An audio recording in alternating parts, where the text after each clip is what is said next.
Hi, my name is Dr. Nicholas Karat, and it's my pleasure to help you learn economics. Economics is by far and away my favorite subject because it applies to just about everything. I think you made a really good choice enrolling in the class because the economic way of thinking will improve the way you understand the social world around you.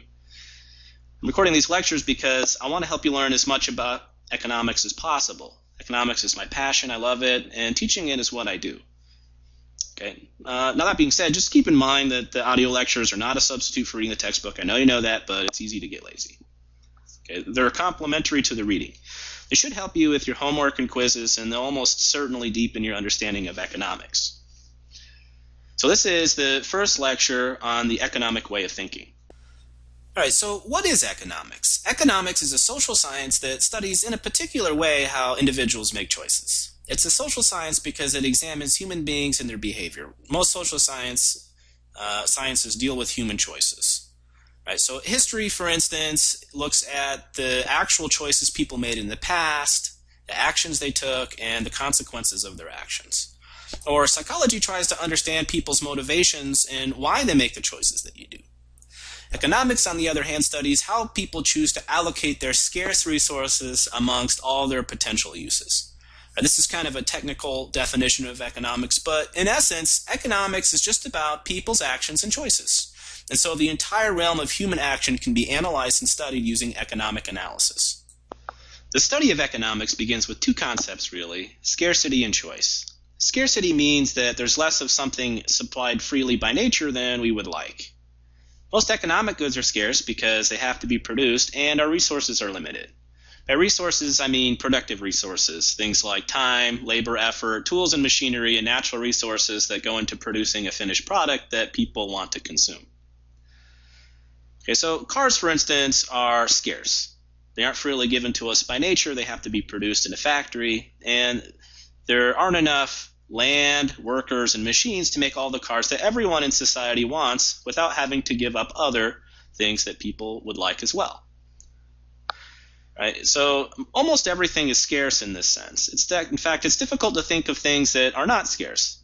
So a good isn't scarce if there's as much of it available as we like, and in order to produce it, we didn't have to give up the opportunity of having anything else. Okay, so if something is freely supplied by nature in tremendous abundance, then perhaps it's not scarce. So for instance, maybe sunlight isn't scarce during the day. There's a large amount of it. Everyone is already using as much as they want, and there's a whole lot left over. And if we wanted to use a little bit more sunlight, it wouldn't involve a trade-off in the sense that we would have to give up doing something else. Or maybe air is not scarce. Of course, this depends on the context. Definitely clean air might be scarce depending upon where you live. And air is definitely scarce underwater. People pay other people to fill up tanks with air so they can go scuba diving and so on. The scarcity of our resources is what forces us to make choices. Right? We wouldn't have to make choices if it wasn't for scarcity. So imagine a world like the Garden of Eden where anytime you had a desire for something, it would magically appear before you. So if you want a sandwich, it just kind of materializes in your hand, or if you want a new pair of shoes, then suddenly it appears on your feet. In this sort of a world, material goods would no longer be scarce. We could have as much of everything as we want, and we wouldn't have to choose between having one thing or another. I mean, I don't know about you, but that sounds pretty nice to me. Of course, right, even in this Garden of Eden scenario, some things would still be scarce. For example, our time would be scarce, so we'd have to choose what we wanted to do while we were alive. Or even if we lived forever, we couldn't do everything at once, and then we'd have to choose which things to do first and which things to do last. So we'd have to make choices about the order that we wanted to do things in. The basic economic problem is how to transform our available but limited resources into the goods that we would like to have the most. For the individual, the goal is to try to use one's own time and resources in the best possible way, and the same thing is true for a nation. So that's why the book defines economics as the study of how society manages its limited resources. Right, now, it's important to understand that scarcity and poverty are not the same thing. Scarcity means that we don't have as much of everything as we like, and and so we have to make choices about which are the things we want the most. Poverty means that someone is poor relative to some agreed-upon standard. So in the United States, the government defines a poverty line for a single individual at an income of $11,490 or less. So someone who makes $10,000 a year is considered to be living in poverty in America, while somebody who makes $12,000 a year is not. Now, even if the U.S. became much more productive and it was possible to raise everyone's income well above the poverty line, right, resources would still be scarce and production decisions would still involve trade-offs. So it may be possible to eliminate poverty in society, but scarcity is always going to be a fact of life. The absence of poverty implies that some basic level of need has been met. An absence of scarcity would imply that all of our desires for goods are fully satisfied. And of course, that's never going to happen. It's never going to happen because our wants are unlimited and our means for achieving those wants are scarce. I mean, even an ascetic monk who disdains material objects has countless desires and limited means for achieving those desires, and therefore must confront this problem of scarcity and has to make difficult choices. Admittedly, a monk probably has mostly benevolent and altruistic desires, but they're still practically limitless. A monk wishes for things like the elimination of illness, war, and illiteracy, and so on, right, but doesn't have the means for achieving all these desires. So they try to help other people, but they can't help all the other people that they want to. They have to make choices and prioritize. And besides, a monk's time is scarce, and he can't be praying, tending the field, reading, helping other people all at once. Right? He has to choose those things that he values the most while giving up less highly valued alternatives. So economics applies even to this realm of human action. Right? This is important to understand because some people think economics is just about material welfare. Right? It's not. It's just about how people make choices and how to make the best possible choices. Because of scarcity, all of our actions involve a choice between alternatives. An individual must choose which things he values the most and which alternatives he's willing to give up. Economics just studies the decisions people make and the trade-offs that they face. For this reason, economic theory is sometimes called the logic of choice. Economics examines the decisions people make in every possible context. For instance, family and household economics studies the decisions that people make in their everyday lives, say whether to get married or to have more kids. The economics of crime examines how criminals make decisions and how society can reduce crime in the most efficient ways. There's business economics that studies business organization and management. There's industrial economics that examines particular industries. Public economics examines political decision-making, and macroeconomics studies the economy as a whole. And there's many, many other branches of economics as well. Unfortunately, in a principles class, it's only possible to cover a very small part of the entire field of economics. Now, I'll do my best to expose you to a little bit of what economics has to offer within the limited time that we have, but mostly a principles course is just meant to introduce you to the way that economists think. The point of the class is for you to learn a framework for thinking about the world that you can apply to any social issue that interests you. Okay, so let's begin working on understanding the economic approach. The first principle of this approach, which we've already discussed, is that every action involves a choice between alternatives, and therefore there's a trade-off involved in everything that we do. Now, of course, this seems obvious, but one of the most important tasks of the economist is to remind people of the trade-offs involved in their decisions, and to try to estimate the various costs and benefits of each of the alternatives. Now, I've noticed that, especially when it comes to the public sector, voters want the government to do something because it provides benefits, but they don't always fully consider the trade-offs involved or the costs involved. I'm constantly amazed by my own interactions with individuals who decide that they're for an issue without considering the trade-offs involved. Right, so, for instance, I was discussing a proposal to build some more schools in Colorado with a friend of mine. He said he was for it because the children are our future, and their proper education is essential to our way of life, and all these other sort of slogans. But when I pointed out that building the school in this particular case would have forced the state government to reduce the budget of other state agencies, he realized that he was an employee at a government agency and suddenly wasn't so sure about the proposal. Right? He hadn't even considered the trade-offs involved. Now, the point of the story is not whether it was a good idea to build more schools or not. The point is just that anytime society uses resources to produce something, there's always a trade-off involved, and it's essential to consider that trade-off. If we want more of one thing, it means that we must give up the opportunity of having something else. So if we build more schools, we may have to give up the opportunity to build hospitals. Or if we build a stadium by increasing taxes, then people will have less money to spend on other kinds of entertainment like traveling or dining out. Okay, everything in life involves a trade-off, and nothing comes for free because doing anything means that an opportunity was given up to do something else.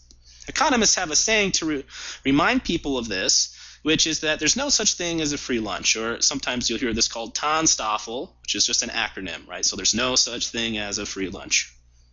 Right, so even a free lunch isn't free. If you were offered a coupon for a free lunch, you would still have to consider the trade-offs involved of using that coupon.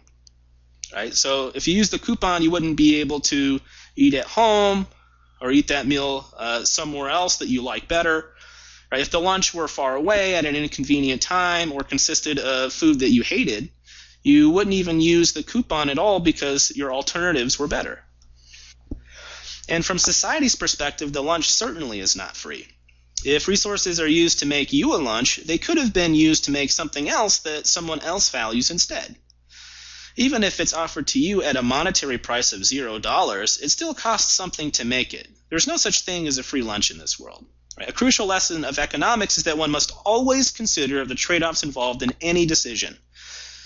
Right? Even spending $10 million to put in seatbelts on buses that would save the lives of, let's say, 100 kids a year may be a bad idea. People often get indignant when they hear economists say things like this, and they'll reply by saying things like, well, saving the lives of children is worth it at any price. Okay, but the economist is here to remind you that you have to think about the alternative. Right? So the economist always asks, what's the trade-off? Okay, if that same $10 million could be spent on medicine that saves the lives of 1,000 children every year instead of seatbelts that would only save 100 children, then perhaps installing the seatbelts is a flat-out terrible idea.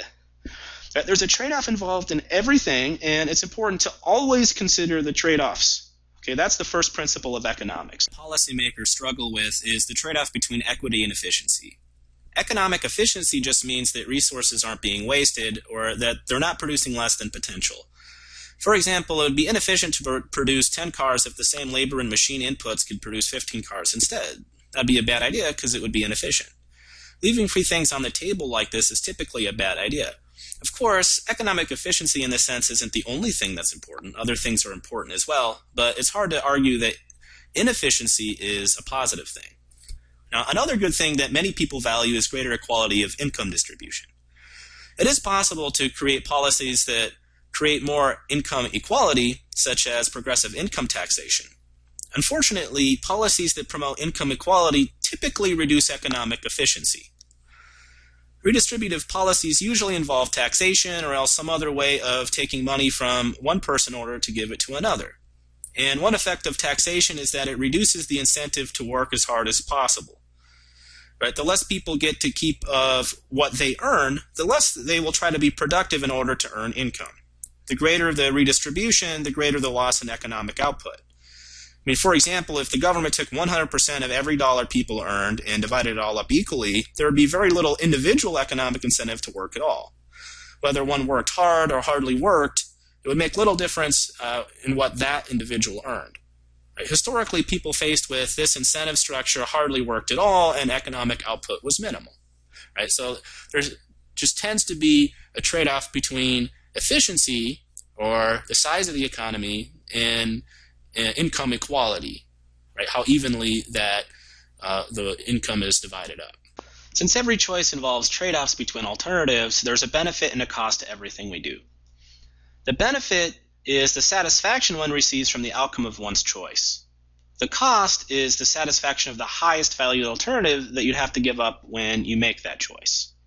If the benefit's greater than the cost, then you've made a profit, and if the cost is greater than the benefit, then you've made a loss. Every choice involves cost, which is the value of the best alternative that must be sacrificed when you make your choice. Economists call this the opportunity cost of your action. The second principle of economics is that the true cost of something is the value that must be given up in order to get it. So all costs are opportunity costs. For instance, what would you be doing right now if you weren't listening to this lecture? Right, so maybe you'd be playing video games or spending time with your family or sleeping. Whatever value you place on that activity, the thing that you would be doing instead if you weren't listening to this lecture, that is the opportunity cost. right? So a cost is always a value foregone. To take another example, right, what's the opportunity cost of getting married? The benefit is the value of the commitment that you make to each other. The cost, I suppose, would be the value you place on being single. Or for those of you who like sports, what will your basketball coach do if you take a three-pointer when you have a wide-open fast break? Well, probably bench you, right? Why? Because you gave up the opportunity to make an easy layup. The opportunity cost in this case is greater than the benefit, so you're doing something that creates a loss for the team. Similarly, the opportunity cost for running the ball in football is throwing it in, so on for every choice. Now, when you buy something, monetary costs are important because when you spend money on something, that money could have been spent on something else. So the true cost of spending money is the value you place on whatever else you would have spent the money on instead. But monetary costs are usually only part of the costs involved when you make a decision. So consider your decision to go to college. The benefits are whatever value you place on the knowledge you learn, the value of the degree, and so on. The costs do include the explicit monetary costs of tuition and the price of the books and study materials, right? But it also includes the value of your time. College, the opportunity cost of the time that you give up may be greater than the actual cost of the tuition and the books. So let's take a look at a numerical example. Imagine that it costs $40,000 total to go to college for 4 years, right? Explicitly spending money on tuition and books. Okay, but let's also say that if you hadn't gone to college, you would have been able to earn $20,000 more each year in income. Okay, so for 4 years, that means that you're giving up the opportunity of making an extra $80,000 in income if you choose to go to college. And if you add those two things up, then the total cost of going to college is $120,000. It's the $40,000 you spent on things like tuition and books, but it's also the $80,000 that you gave up in extra income. Right? And in this case, the example showing that the value of your time may actually be greater than the value of the things that you could have purchased instead of buying tuition and books. Now, there's an important thing to note here, which is that you shouldn't include costs that you would pay regardless of your decision. Right, so if we're trying to look at the cost of going to college, don't include things that you would have to spend money on regardless of whether or not you choose to go to college. So for many people, they'd have to pay for their food and they'd have to pay for their rent regardless of their decision. That would be a constant under either potential state of the universe, whether or not they made one choice or the other. Right? So those costs would be irrelevant to the choice. Now, I know for other people, right, your decision to go to college may actually influence how much you have to pay in rent and how much you have to pay for food. Right? So, perhaps if you weren't going to college, maybe you could live with your parents and they would pay for most of your food, and you could live there for free and you wouldn't have to pay any rent. Whereas since you went to college, you're living in the dorms, and maybe you're having to pay for that and buy more of your meals yourself. Right? So in that case, right, those costs would be included as part of the cost of going to college because you have to pay them if you go to college, whereas your parents would be picking it up for you if you didn't. All right, let's look at one more numerical example that's similar to something you might see on a quiz. Right? And here's an example of somebody who's trying to decide whether or not to start a business, or who's looking at whether or not starting a business was a good idea. So here's the question. Joe runs a restaurant. He pays his employees $200,000 a year. His ingredients and rent together cost him $50,000 a year. And prior to running his restaurant, Joe was a lawyer earning $150,000 a year. What would economists say is Joe's cost of running the restaurant? Okay, now the key point here is that you want to include all opportunities forgone, including the opportunity cost of your time. Right? So we're assuming these are they've listed all the costs involved in running the restaurant. So he pays his employees $200,000, and his ingredients and rent cost him $50,000. So his explicit monetary outlays are $250,000. Okay, but in order to find the total cost of running the restaurant, you have to look at the opportunity cost of giving up the chance of earning $150,000 as a lawyer.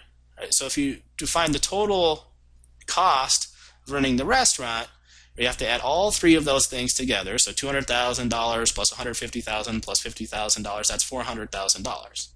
Right? So the answer is $400,000.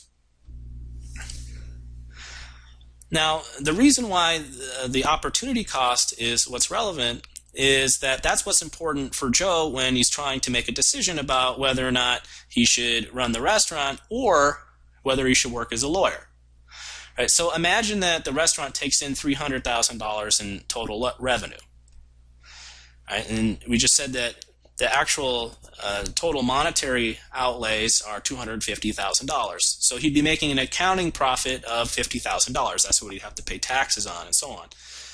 Okay, but from an economic point of view, right, he's probably not making a good decision. Right, so he's earning $50,000 in income, but if he had been a lawyer instead for that year, he would have made $150,000. Right, so he's really making $100,000 loss. So unless he really, really, really prefers running the business to being a lawyer, then right, you should shut down the business and go back to being a lawyer. Right, so the true cost of any decision is the opportunity cost. It's opportunity costs that are important for decision making, not monetary outlays alone. Right, people respond to changes in opportunity costs. If the opportunity cost of an activity increases, people will do less of it. Right, so for instance, if the price of tuition went up, right, less people would go to college, everything else held equal, right, because the greater cost of going to college, right, represents money or income that people could have spent on other things. Right, but it's not just these monetary outlays that are important. So, for example, why do college athletes who are huge stars in basketball or football leave college early? Right, it's not because the explicit monetary cost of going to college is greater. In fact, they're probably on a full ride scholarship. The monetary costs to them are probably less than for other people. Right, rather, it's the value of their time. Okay, so if a college athlete stays for their junior or their senior year, right, when they could have been making millions of dollars in professional sports, it means that the cost of staying in college for a third and fourth years for them is much higher than it is for most other people. Or similarly, I mean, would you still be going to college right now if you were offered a job that pays $50,000 a year? Right, some of you might, some of you might not. Or what about $150,000 a year? What about $1 million a year? What about $10 million? If we keep raising the value of your time or your alternatives, right, we keep raising the opportunity cost of going to college, right, fewer and fewer people will choose to go to college. Remember, it's opportunity costs that are important to decision making. Right? If the opportunity cost of an activity decreases, people will do more of it. So, for instance, college enrollment increases during a recession. Right? Can you think of why that might be? Okay, well, usually the tuition and the price of books would be the same whether it's a recession or not. So the explicit monetary costs of going to college don't change during a recession. Right? The only thing that's changing is people's opportunity cost. Right? So during a recession, people have fewer opportunities for employment. There's a lot of unemployment. It's harder to get a job. The jobs that people can find maybe pay less. Right? So if you're unemployed or if you're having a difficulty finding a job that pays you what you want, then the opportunity cost of going back to college really isn't as high as it would be if times were good and you had a job or you had a job that you liked that was paying you a lot of money. Right? So during a recession, there's a shift for people going back to school. Economics tends to assume that people are purposeful and consider the costs and benefits of potential actions before they make a choice. Sometimes this is called the assumption of rationality. I don't care for this terminology because it gives the wrong impression. The word rational means different things to different people. And when people hear the phrase rational decision making, it gives them the impression that economists think all humans are like Spock from Star Trek. But that's not really what rationality means in economics. Economists do not assume that all people are disinterested, instantaneous calculators of pleasure and pain. Rather, the assumption that people are purposeful, assumptions that they weigh their alternatives and try to achieve their goals. It assumes that individuals weigh the costs and the benefits of their actions, and that changes in these costs and benefits will influence their behavior in predictable ways. The rationality assumption means that people do a good job of figuring out how to get the most benefit out of their choices at the least possible cost. In a technical jargon, we say people try to maximize their utility subjects to the constraints that they face. Empirically, people do tend to act rationally in many contexts, although this assumption can be relaxed in other cases. In fact, there's a whole branch of economics called behavioral economics that studies under what conditions people tend to act rationally and in what situations they use other choice heuristics instead. In order to make a decision rationally, it is necessary to consider the marginal benefits and the marginal costs of a choice. It is only rational to do something if the extra benefit from doing it is greater than the extra cost involved. Another word for extra is marginal. Marginal just means small or on the edge, like the margin of a book. Or technically speaking, in economics, a marginal change is a one-unit or incremental change. People make wise decisions when they compare the marginal benefit of an action to the marginal cost and choose an action if and only if the marginal benefit is greater than the marginal cost. Trade-offs typically involve decisions about whether to have a little more of something or a little less. Decisions rarely involve all or nothing decisions about whether they should have all of something or none of it. For instance, usually people do not have to decide between spending all of their waking hours with their significant other or spending no time with them at all. Fortunately, that's not a choice we ordinarily have to make. Rather, the people ordinarily have to choose whether the benefit of spending some additional time with their significant other is greater than the opportunity cost of doing something else instead. Right? So is the extra benefit of spending an hour going on a walk with my boyfriend or girlfriend worth the opportunity cost of, let's say, going out and hanging out with my friends? Okay, so you compare the marginal benefit to the marginal cost, and you should choose to do the action only if the marginal benefit is greater than the marginal cost. Right? Similarly, people don't have to choose between entire categories of goods. For instance, they don't have to choose between giving up the option of being clothed or giving up the option of eating any meals. Right? You don't have to compare all clothing to all food. Rather, the practical choice is whether buying one more pair of pants is worth the opportunity cost of one fine dining meal. So you're comparing the benefit of getting a little bit more of one thing to the cost of giving up a little bit of something else.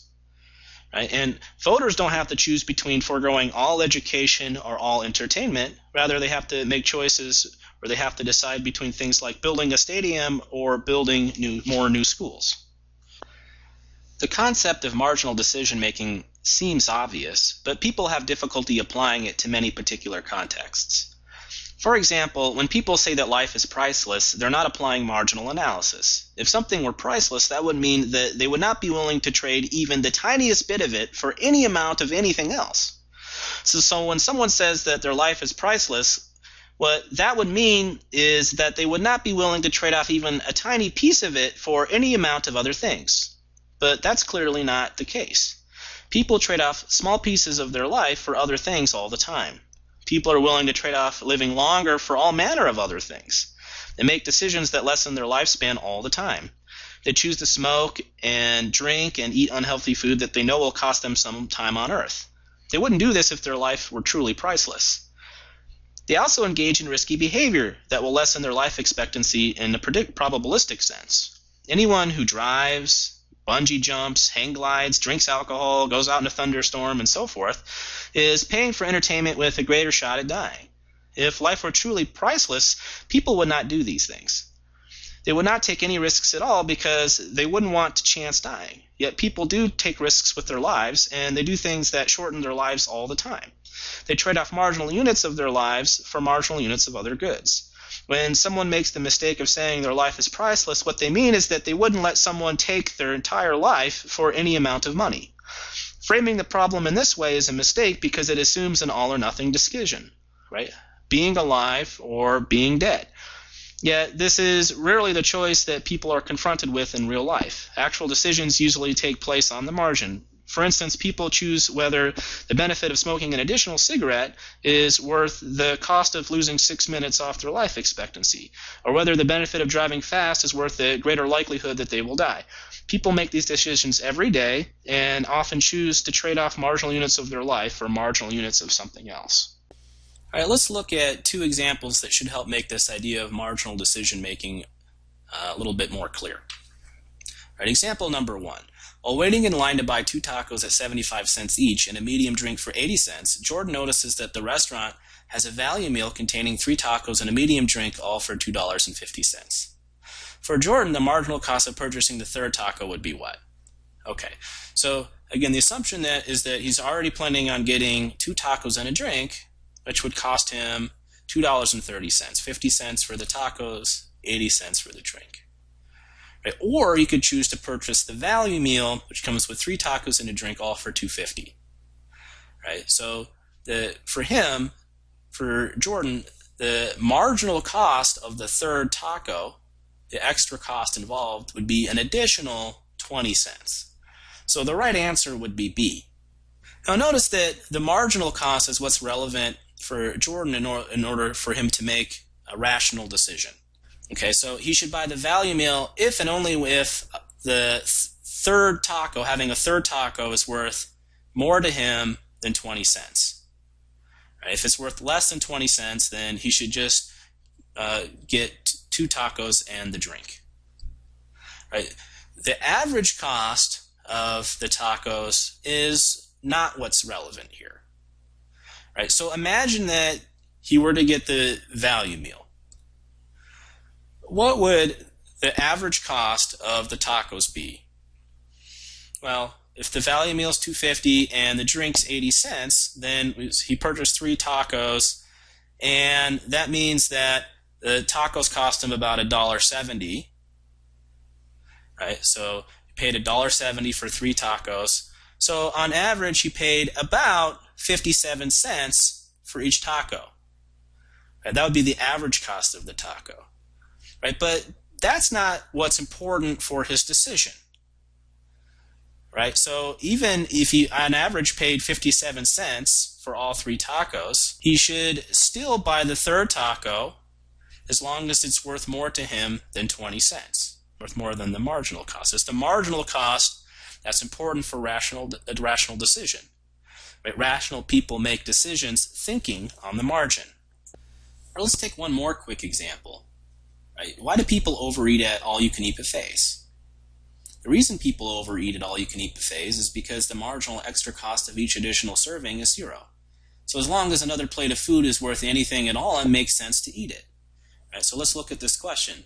A restaurant offers an all-you-can-eat lunch buffet for $12. Jim has eaten 3 servings and is trying to decide whether or not to go back for a 4th.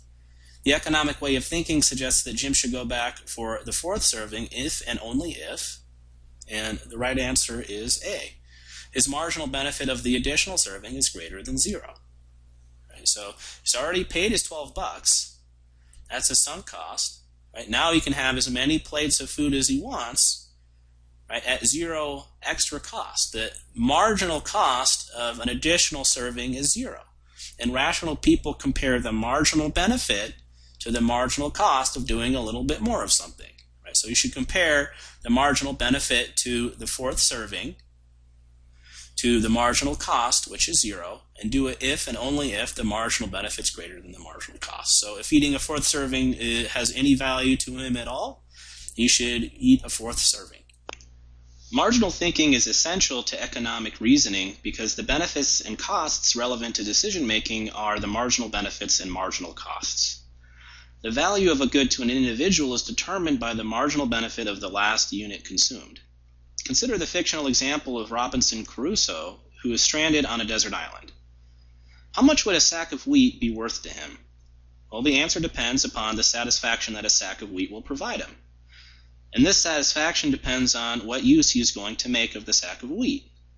Right? The use, in turn, depends upon how many sacks of wheat he already has. Right? So, for instance, if he doesn't have any wheat, then Perhaps the best use of a sack of wheat might be to eat it to survive. But if he already has two, maybe the best use of an extra sack of wheat might be to plant it to grow more crops next year. And if you were to acquire a fourth and fifth sack of wheat, he may have no better uses for them than to brew some beer and to feed a pet parrot. Okay, so the question is, how much is a sack of wheat worth to Caruso? And the answer, of course, depends upon how much wheat he already has. If he doesn't have any wheat, he'd be willing to pay almost any price or to suffer almost any hardship to acquire it, because otherwise he would starve. But if he already has 4 sacks of wheat, he might hardly be willing to put forth any effort to acquire an extra sack, because all he could do with it is fatten up his pet parrot. And conversely, if he only had 1 sack of wheat, he might be willing to risk his life in a fire to save it from burning up. But if he has 5 sacks of wheat somewhere, and one is in danger of burning, it wouldn't be worth the risk of saving it. The value of a good to a consumer depends upon how much of it he already has and the satisfaction that 1 extra unit of the good would provide him. Or in other words, the value of a good is determined on the margin. The fundamental importance of marginal thinking in economics is well illustrated by the famous diamond-water paradox, which confused economists until the 1870s. The paradox goes something like this. Why do diamonds have a higher price than water, even though water is necessary for sustaining human life and is obviously more valuable? And if water is so much more valuable, why do people seem to value diamonds more and are willing to pay so much more for diamonds in the marketplace? The solution to this puzzle is that the value people place on a good depends upon the satisfaction that its use would give them, which in turn depends upon how much of the good the individual already has. People are willing to pay much more for an extra diamond than an extra gallon of water because water is so much more plentiful.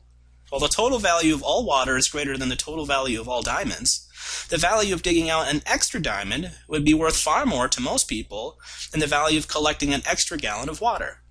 Right, given how much water you already consume, what would 1 more gallon be worth to you? And obviously the first gallon you consume each week is worth almost anything practically because it's necessary to drink to live. Right? But what about the last gallon you consume? It's probably used to satisfy some trivial desire, such as bathing for an extra 10 seconds or sprinkling some grass. Right? What is the value of that consumption to you? And how much would you be willing to pay for 1 more gallon given the amount that you already consume? Right? Probably not very much. Right? Now think about a diamond. What use would you make of an extra diamond? Well, for most people who buy one, the use would be to propose marriage. Now, how much is that worth to you? The marginal value of 1 more diamond is much greater to most people than 1 more gallon of water. This explains why the price of diamonds is so much higher. Prices reflect the marginal value of 1 more unit of the good. They do not reflect the total value or the average value. This is a good thing because in order for firms to make decisions rationally, they need to know the marginal benefit of a good to the consumers in society and compare that to the marginal cost of producing it. Prices contain this key information, which is what allows production decisions to be made efficiently in a decentralized market system. The high price of a diamond signals that an extra one would be worth a lot to some individual. Of course, the case would be different if one were stranded in the desert without water. In this case, one would be willing to pay a whole bag of diamonds for a given gallon of water. The high price in this case signals the high marginal value for water in this context. Because individuals weigh the marginal costs and marginal benefits of their choices, they respond to changes in these costs and benefits in predictable ways. Another way of saying the same thing is to say that incentives matter. Incentives are just rewards or punishments that motivate human behavior. As the benefits of doing an activity increase, on the margin, individuals will choose to do more of it. As the costs increase, they will choose to do less of it. Anything that alters the costs or benefits of an activity will influence human behavior in predictable ways. Incentives matter. This is probably the most important lesson in all of economics. If economics teaches you nothing else, it should teach you the central role that incentives play in society. Right, so say this to yourself out loud. Incentives matter. Right, what's the most important lesson of economics? The most important lesson of economics is that incentives matter. Countless examples of people responding to incentives are interesting, and many examples are obvious. For instance, when gas prices rise, consumers buy more hybrid cars and fewer gas-guzzling SUVs. Or when cigarette taxes increase, then teen smoking falls. Right? One of my favorite examples, because it's so cruel, kind of funny, involved researchers at St. Luke's Roosevelt Hospital in New York City. Right? The researchers addressed the following question. If a child must pedal a stationary bicycle to run a television set, will he watch less TV? Right? So the answer here is obvious. Of course, most children find pedaling a bicycle to be a cost. So if you make them pedal a bicycle to watch TV, you're raising the cost. People respond to costs in predictable ways. Right? So raise the cost, people do less of it. Yeah, obviously the children will do less of it. The children were put in two groups, a control group in which obese children were randomly assigned to a TV with a stationary bike in front of the TV where no pedaling was required to watch TV, and a treatment group in which obese children were randomly assigned to a TV with a stationary bike in front of it, but pedaling was required to watch TV. Right? The control group, where the children didn't have to pedal, on average the children watched 21 hours of TV each week. And then the treatment group, where they did have to pedal, only averaged 2 hours per week. Right? So even children respond to incentives in predictable ways. All right, so the examples of incentives we discussed so far are obvious. Often, however, things aren't so obvious. And many things that sound like a good idea turn out to be a terrible idea because it gives people the incentive to do the wrong thing. And many laws and public policies bring about the exact opposite effect from that which is intended. Just because a law is passed with good intentions doesn't mean that it will have a desirable outcome. Right, let's consider a few examples that illustrate how economics can reveal that things that sound like a good idea can have secondary, hard-to-see, and often unintended outcomes. Right, first, a fanciful example just to illustrate the importance of incentives. Okay, so imagine that tonight, while we were sleeping, all the safety features were ripped out of everyone's car. Okay, so all the seatbelts are ripped out and the airbags are removed. And in the place of all the safety features, right, instead there's a giant dagger that's planted on the steering wheel.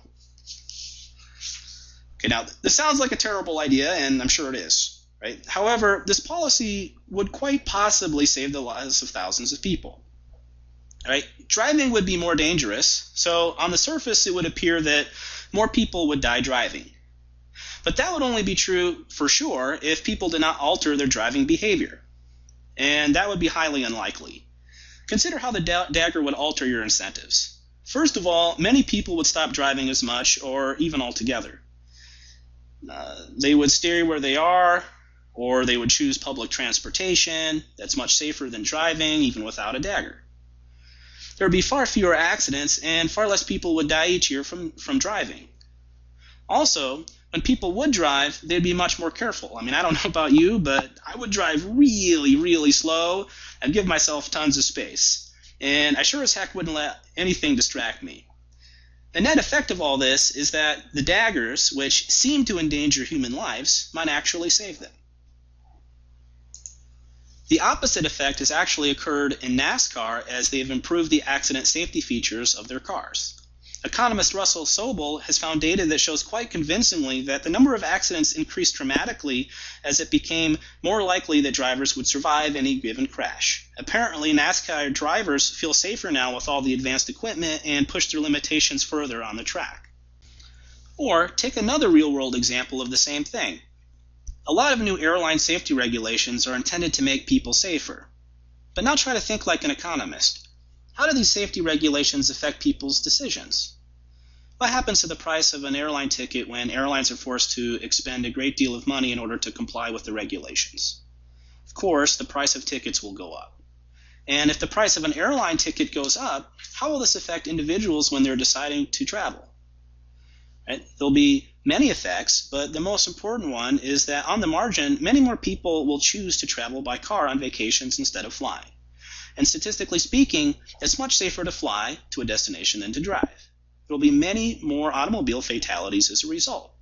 Airline safety regulation may make flying safer, but it also gives people an incentive to drive more. Economists have estimated that on net, new airline safety regulations have caused more people to die in car accidents than they have saved flying. Here we see the importance of thinking about incentives. A regulation that's intended to make people safer could actually have the opposite effect. People who have not studied economics often just examine whether the intended outcome of a policy is a good idea. But an economist always asks how the policy will affect individual incentives and how this will change their behavior. An economist examines all of the consequences of a policy. the intended and the unintended, the short run and the long run effects. When you start doing this regularly, you realize that many policies that are well intentioned do not actually lead to the intended outcome. All right, 2 more examples. The 3 strikes law is intended to reduce the harmful effects of crime by getting tougher on criminals. This is a California law, and the idea is that if a criminal has committed 2 felonies and is convicted of a 3rd one, he or she will get life imprisonment regardless of the crime. Right, the intention is good, to reduce crime. But now think like an economist. Right? So how would this law affect the incentive of criminals? So under the law, a 2-time felon has no incentive to limit his or her offenses, right, once he begins to commit a felony. So what's happened in California is that 2-time felons are committing worse crimes. And for instance, just put yourself in the shoes of a criminal. Right? So imagine that you're the criminal with 2 strikes, and you decide to rob a convenience store. If you get caught, you're going away for life, regardless of what else you do. If you decide to rape the customers or kill all the witnesses, and you get caught, you'll go away for life, and it'll be the same punishment as if you just robbed the store. If you want to reduce the likelihood of getting caught, you have the incentive to kill the witnesses, and there's no additional penalty for doing so now. So predictably, with this law, criminals are more likely to commit murder. Economists have found convincing evidence that the number of murders in California went up as a result of the 3 strikes law. Economic reasoning has revealed that a law meant to save people from the harm of crime actually made the effect of the crime worse. Right? This isn't obvious at all before economic reasoning is provided. Escalating marginal punishments are necessary for reducing deviant behavior to socially efficient levels. So ladies, unfortunately, this means that you can't jump straight to beating your husband with a stick if he comes home a few minutes late from hanging out with the guys. It may keep him in line at some times, but like a 2-time felon in California, when he realizes he's running 10 minutes late, he'll realize he might as well stay out all night. Finally, consider EPA regulations meant to help woodpeckers thrive. It's a federal felony to kill a woodpecker. A property owner cannot remove one from his property, and he can't cut down a tree with one in it. All right, so what's the intention of this law? The intention of the law is to save woodpeckers, but think what it does to people's incentives. Woodpeckers are really, really annoying.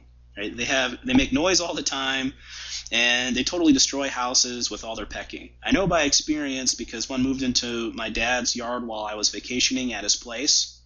Right? And most people like woodpeckers, but they certainly don't want one on their property. Okay, but with the laws in place, often woodpeckers settle into somebody's house, and basically they're the king of your lawn. Right? And so how do you think people responded to these incentives? Well, what happened in Colorado is that people cut down the trees that woodpeckers like if they had these kinds of trees on their property because they just didn't want them moving into their lawn. Right? Woodpeckers only live in certain types of trees. Also, many people, when they noticed a woodpecker on their lawn, wouldn't tell anyone, and instead would surreptitiously kill them and destroy all the evidence, So this is terrible, right? So the law is meant to protect the woodpeckers, but it caused people to destroy their habitat and outright kill them off, right? Which is exactly the opposite outcome than the one intended by the law. Economic reasoning is often counterintuitive. Right? If the government really wanted to save woodpeckers, it could pay people to plant trees that they like and for having woodpeckers on their property. Right? This would create the opposite incentives than the current law and would increase the number of woodpeckers for sure. Right? Incentives matter, and it's important to get them right. Right? This idea that incentives matter is probably the most important lesson in all of economics.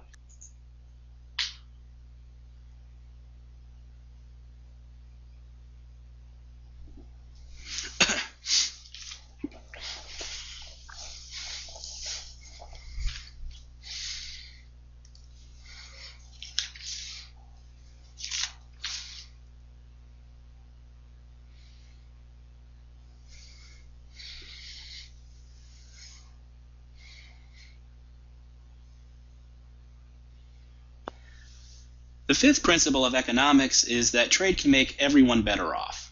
Mutual gain is the foundation of trade. Value is created in the world by exchanges that move goods from individuals who value them less to individuals who value them more. Right, so trade actually creates value in the world just as much as transforming natural resources into products that people want to consume. Right? Trade is productive and it creates value. And the principle of voluntary exchange is that a voluntary exchange between two people makes both parties better off. Right, so two people wouldn't enter into an agreement to make an exchange unless they both expected to benefit. Right, so at least in an anticipated sense, both parties have to believe that they're going to be better off. So here are some simple examples. I hate tomatoes in my salad, but I like hot peppers. And my sister hates peppers, but she really likes the tomatoes. So when we go to the Olive Garden and it comes with that salad bowl, if I get any tomatoes in my salad, I give them to her. And if she gets any peppers in her salad, she gives them to me. It makes us both better off. There's a trade that makes us both better off.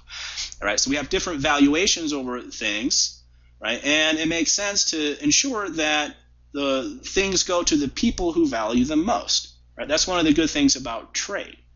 Right? Or take another example. If you have a job, you voluntarily exchange your time for money, and your employer exchanges money for your labor services. Right? And so both you and your employer are better off as a result. You both expect to gain from this trade, otherwise you wouldn't do it.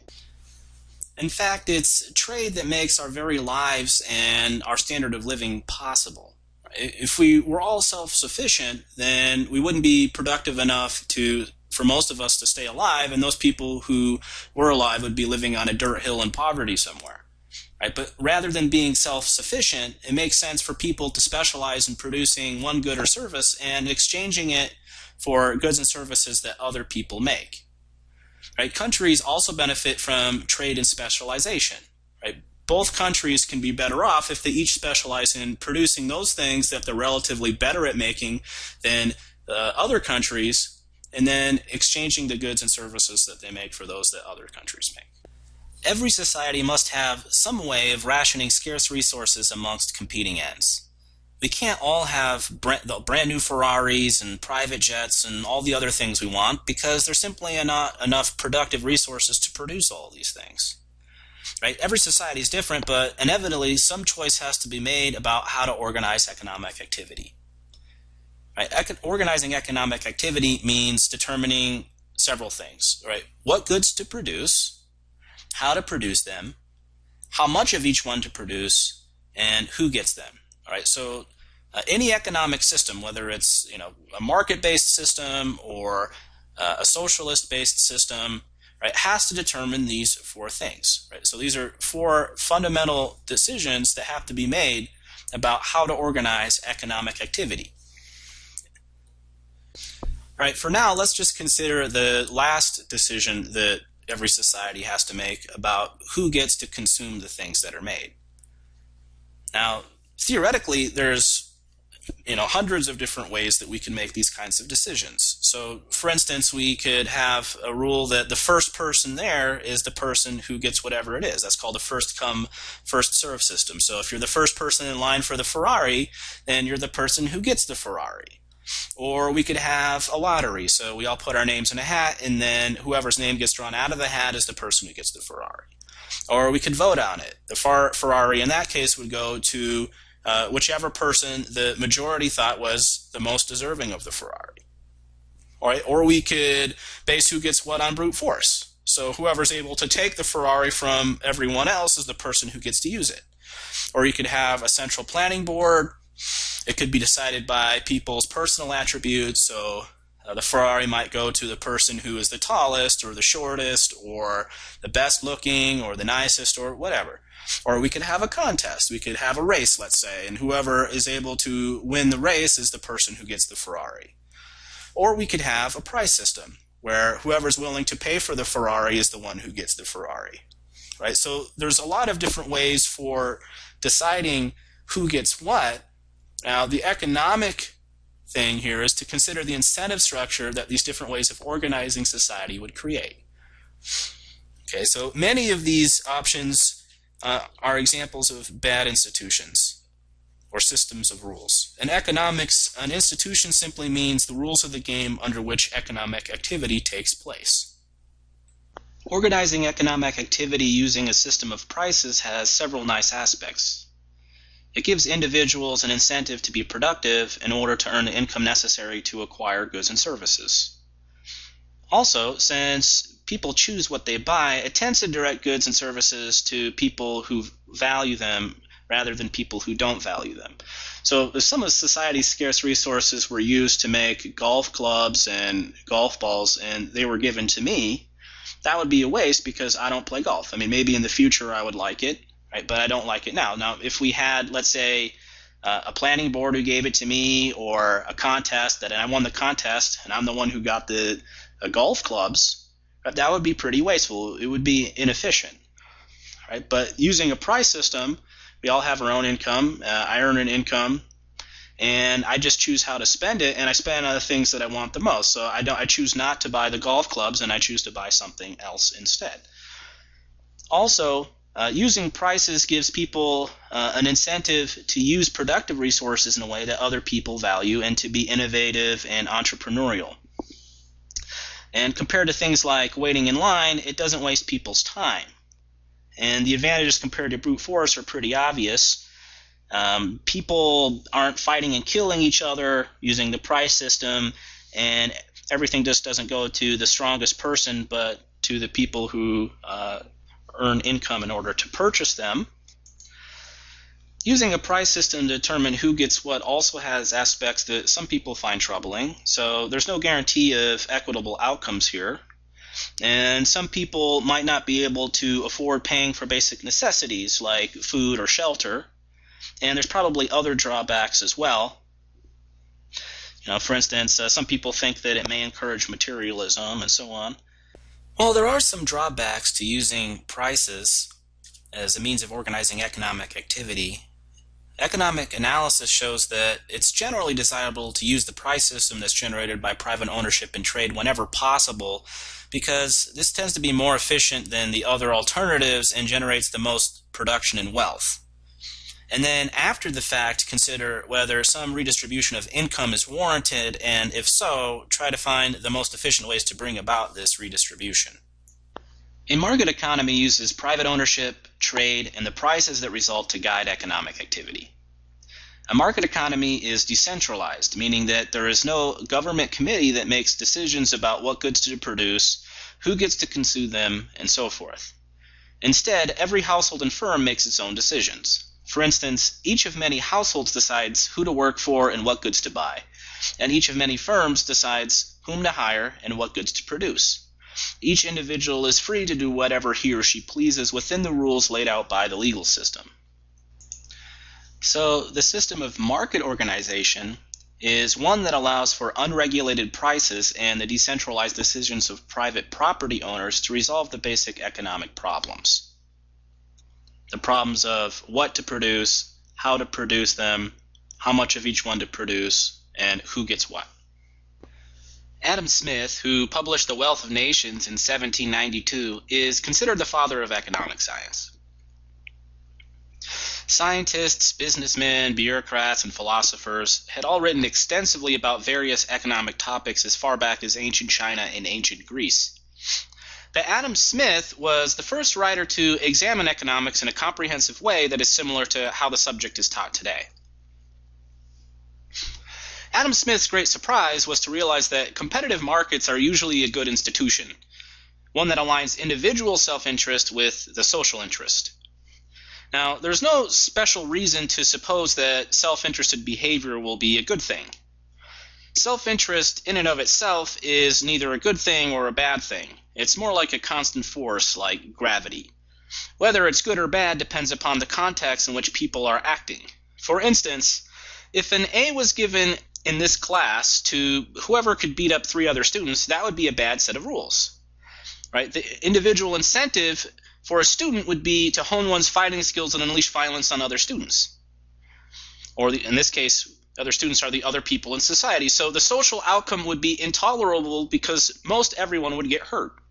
So what's in the interest of the individuals in this case works against the interests of everyone in society. Right? That's a bad institution. On the other hand, if an A were given in this class to whoever provided 3 acts of genuine kindness or aid to other students, the social outcome would be much more favorable. The individual incentive of each student then would be to be nice and helpful to other members of society.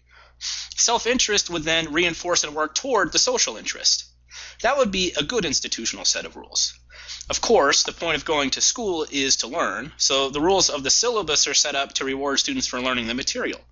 That's the best incentive structure for encouraging students to improve their knowledge, which is the goal that education is intended to achieve. Likewise, our economic lives also must take place under some set of institutional rules.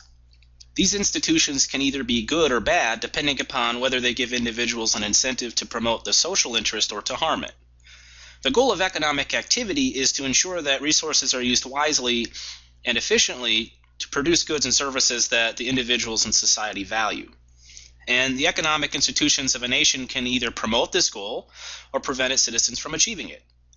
Adam Smith's great insight was to demonstrate under which conditions the institutions of the marketplace direct individuals in society to promote the social interest.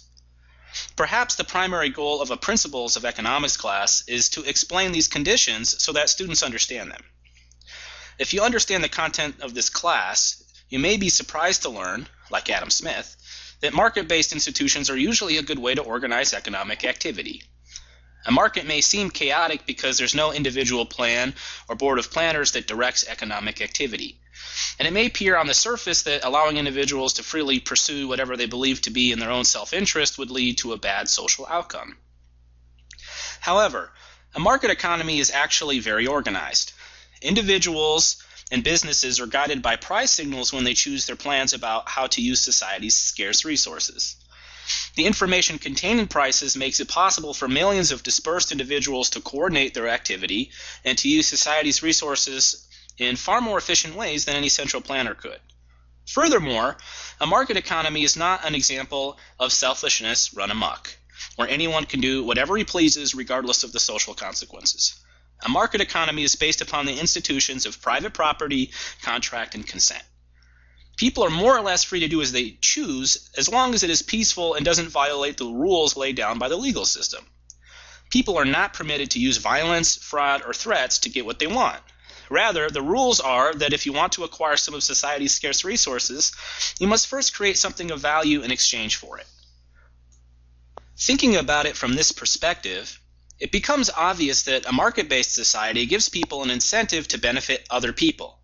If you want to acquire the property right to use a good produced by someone else, or to benefit from a service that is provided by someone else, then you have to get a job where you provide or help or produce services that other people value.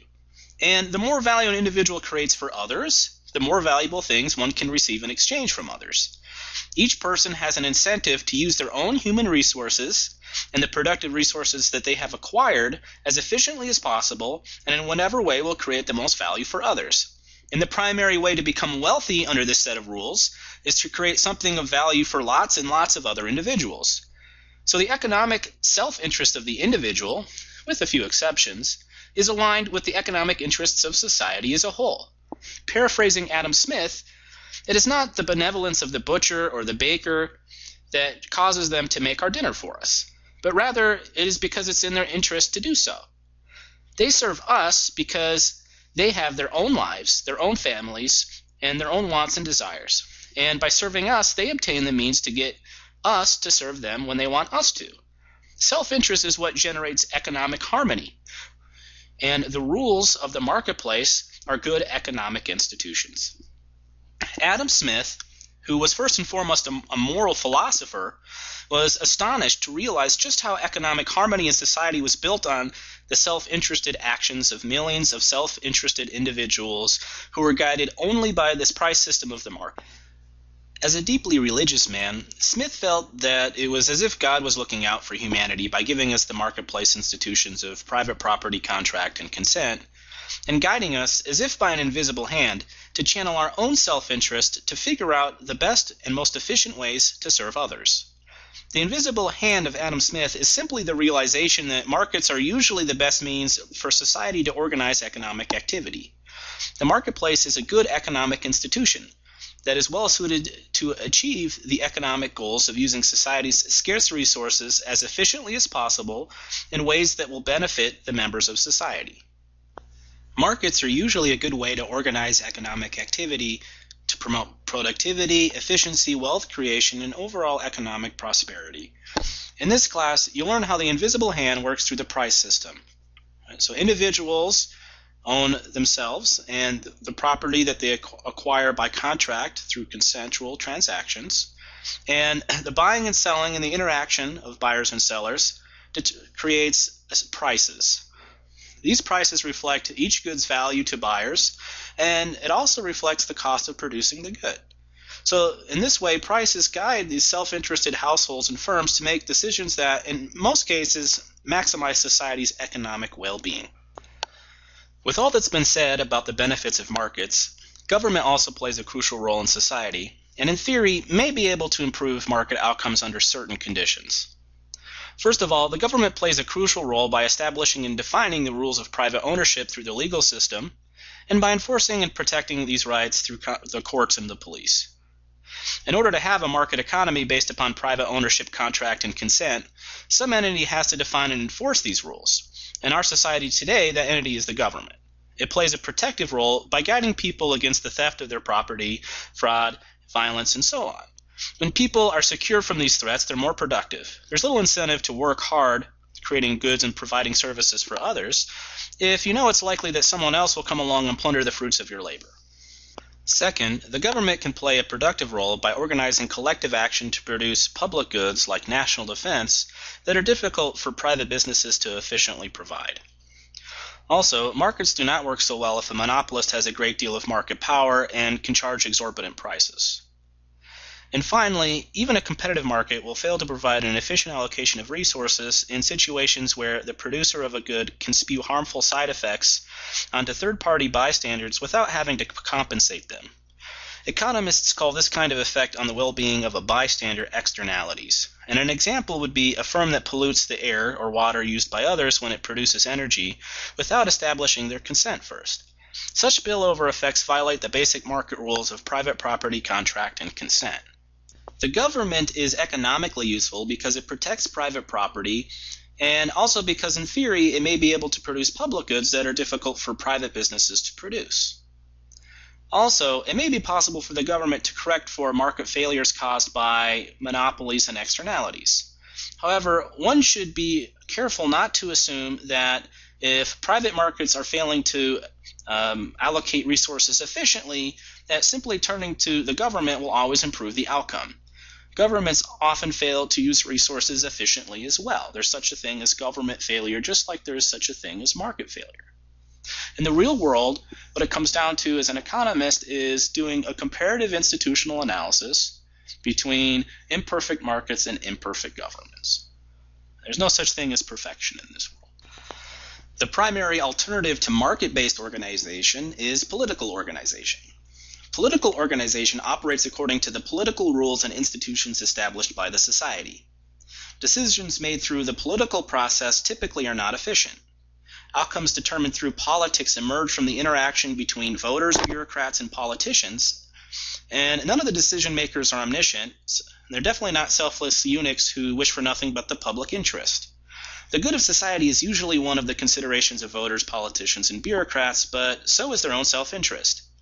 Empirically, voters are pretty poorly informed about the issues, and they mostly care about how the actions of government will affect their own wealth when they vote. Even if an increase in their wealth is provided through a wasteful process of redistribution that takes money out of other people's pockets, destroys some wealth, is inefficient, and that makes people worse overall. Similarly, politicians often sell out their beliefs or champion inefficient policies that they know are harmful to society if it'll buy them campaign finance contributions or the votes of well-meaning but uninformed voters. And bureaucrats, they like to line their own pockets and produce ever bigger budgets, even if it comes at the loss of society. Government itself can be either a good institution or a bad institution, depending upon what it does and how it operates.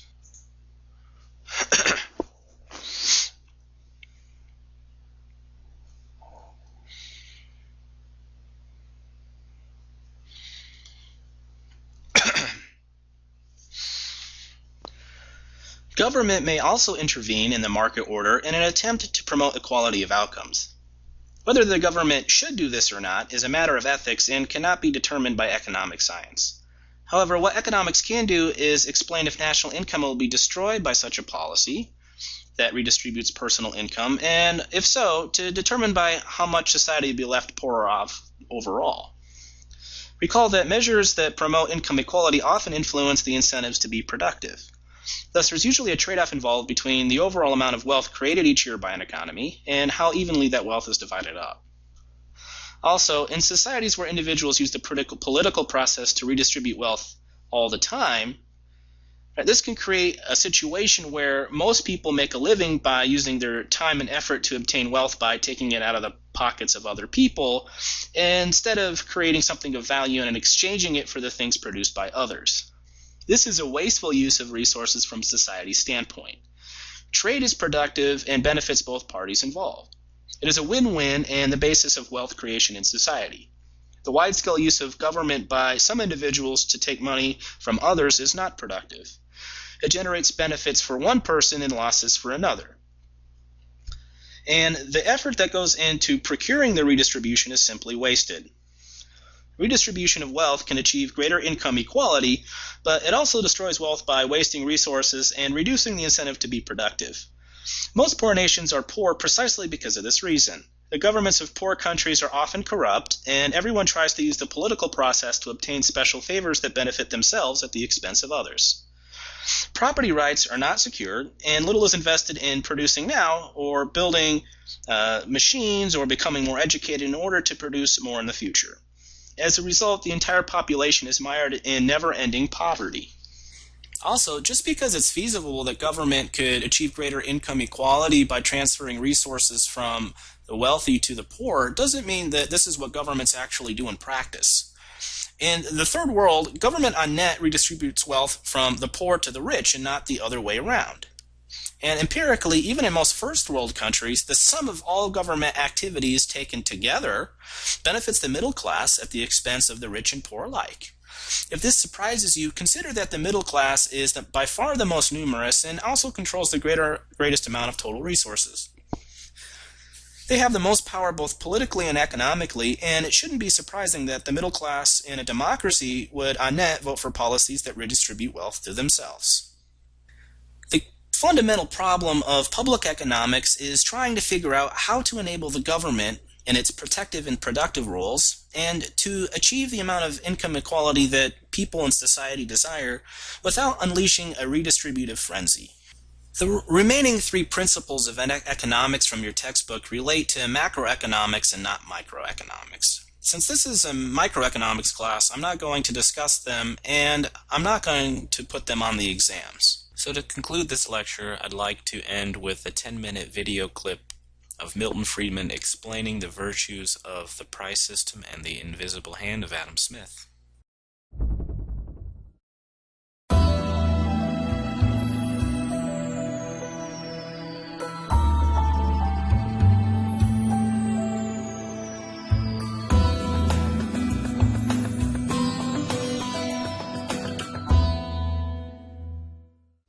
We need an understanding of the real nature of freedom, economic and political, and the interrelationship between the two. We need really to have a greater understanding of the kind of system, the kind of principles that have enabled us to get this great achievement of the past 200 years. We need to understand how it is that a free market works to enable millions of people to cooperate peacefully together.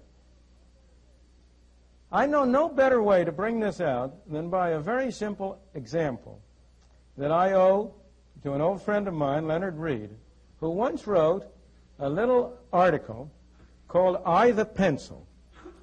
This is the only prop I have for this TV show.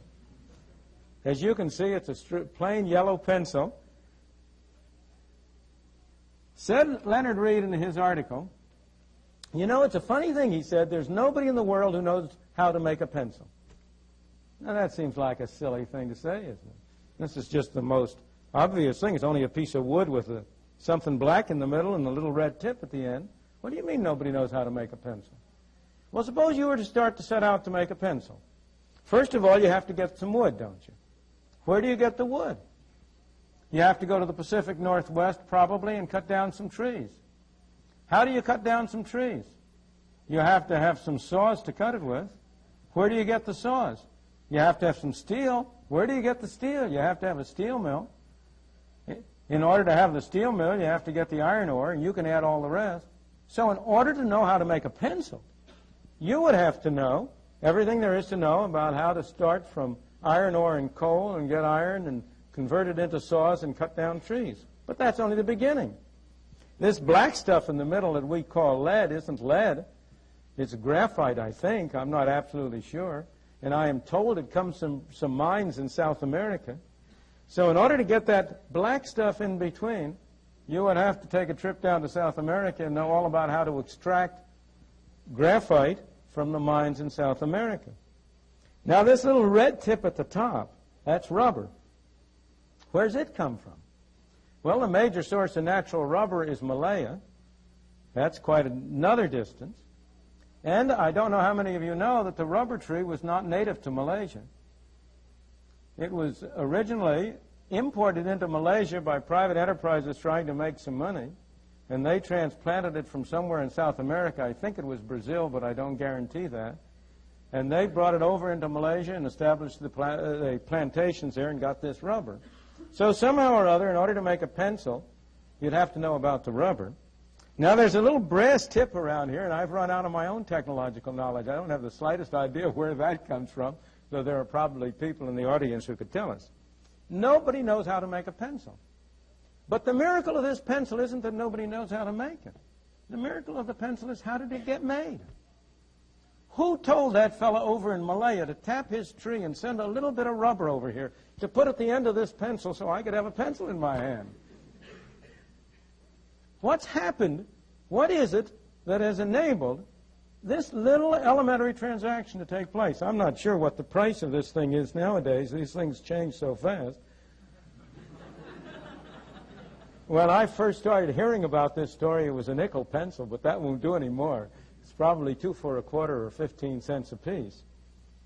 But what happens when I go down the store and I put down a quarter and get 2 of these pencils? I am trading with thousands of people all over the world, people in Washington State who are cutting down trees, people in South America, people over in Malaya. I'm making a deal with them.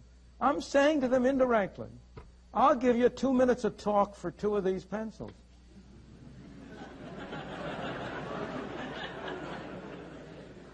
In fact, I hope I've underpriced myself in that calculation. Now, how is that brought about? Is there some commissar sitting in some central office who is sending out orders to these people in Malaya, to these people in South America, to the people in Washington? How is it that they are led to cooperate with one another? That's the miracle of the price system. Because note, these thousands of people who have been led to engage in this simple transaction with me, not one of them has been forced to do it. Nobody has had a gun to his head. They've all done it. Why? Because each one of them thinks he's better off in this transaction. And somehow or other, I've done it because I think I'm better off. Everybody has benefited. There's been no central direction. These people who have cooperated with one another don't speak the same language. They're people of all different religions. They may hate one another in every respect.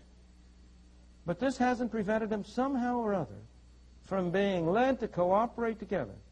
It hasn't prevented some kind of a wonderful machinery from bringing together these various components all together into this little pencil.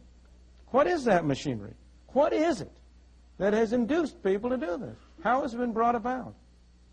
That machinery is the price system. That machinery is what the story is all about. That machinery is what enabled the United States to develop as it did. Because it's this price system which has the great virtue that it doesn't require any central direction. It doesn't require any commissars. It doesn't require people to be able to talk the same language. It doesn't require people to be of the same religion. In fact, The beauty of the price system is that when you buy this pencil, you have no idea the religion of the people who went into it, whose work went into it. When you buy your daily bread, you don't know whether the wheat was grown by a black man or a white man, by a Chinaman or an Indian or anybody else. And as a result, the price system enables you to have cooperation among millions of people peacefully, cooperating on one little phase of their life, while each one goes about his own business in respect of everything else. It works so well, it works so efficiently, that ordinarily we're not aware of it. It's like your car. It never occurs to you what a complicated business it is until 3 o'clock in the morning on a dark road it stops functioning. And then you suddenly realize it's a complicated mechanism. And it's the same way with the price system. So long as it is working, so long as it's operating, so long as it's bringing people together, it doesn't even occur to you that it's this kind of a complicated mechanism. How is it that it achieves this bringing of people together? Fundamentally, at bottom, the essential idea of the price mechanism is that both parties to a transaction can benefit, provided it is voluntary and not coerced. There's this terrible tendency, and most economic fallacies derive from that tendency, to think of everything as what the game theorists have come to call a zero-sum game, to think there's a fixed pie. And if I get more, you must get less. If somebody was able to make a fortune for himself, he must have done it by grinding under his heel the poor people, because the pie is fixed and he takes a bigger part. The great insight behind the free market, the great insight of Adam Smith's great book, The Wealth of Nations, was that it is not a zero-sum game, that it is possible for both people to a transaction to benefit, and that this insight can be used to organize people's activities over a very wide area. It's very easy to see that principle operating if you think of two people under any circumstances making a voluntary deal. I'll trade my penknife for your roller skate. Clearly, that isn't a deal unless both people are better off.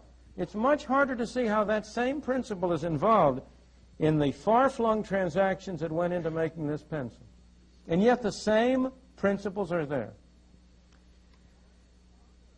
The price system operates in this way because it doesn't require orders. It operates in this way because it can transmit information in a very efficient way without any person having to send an order.